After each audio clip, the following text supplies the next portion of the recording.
Sono tanto emozionata, nel senso che questo è un cantiere che dura da circa un anno, un cantiere molto difficile, impegnativo, ma anche per fortuna dei risultati molto importanti e belli, a detta non solo di noi addetti ai lavori, ma anche un po' da tutti i cittadini. È un cantiere che dura da un anno e spero finirà a fine maggio, ma sarà solo la prima parte, perché poi inizieranno altri cantieri sempre all'interno di questo borgo.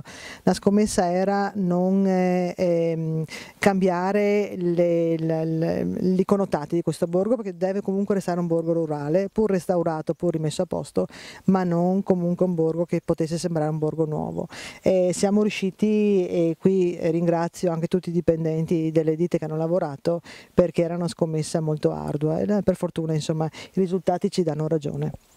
Siete riusciti a recuperare anche lo storico rosso delle case Brandolini, che è difficile da vedere perché in certi restauri è falsato dalla modernità e in certi casi invece è sbiadito dal tempo. Infatti dicevo proprio perché all'interno in qualche maniera uno lo recupera, a parte che c'è la sovrintendenza che comunque ovviamente controlla, però la scommessa era proprio questa, far vedere che è restaurato ma non sdoganato del suo ruolo, che è il ruolo quello agricolo.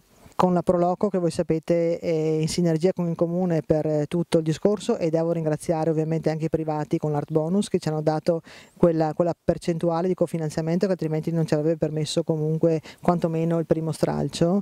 I primi due, il piano primo e il piano secondo sarà ostello, proprio perché è la richiesta che ci viene chiesta dal turista. È un turista che viene con la bicicletta, che viene con il camper, che viene con il cavallo, che viene comunque per visitare non solo Cison, cioè Cison non solo nel centro, ma anche per tutte le bellezze che hanno. Abbiamo un sacco di sentieri e qui vogliamo che restino a dormire.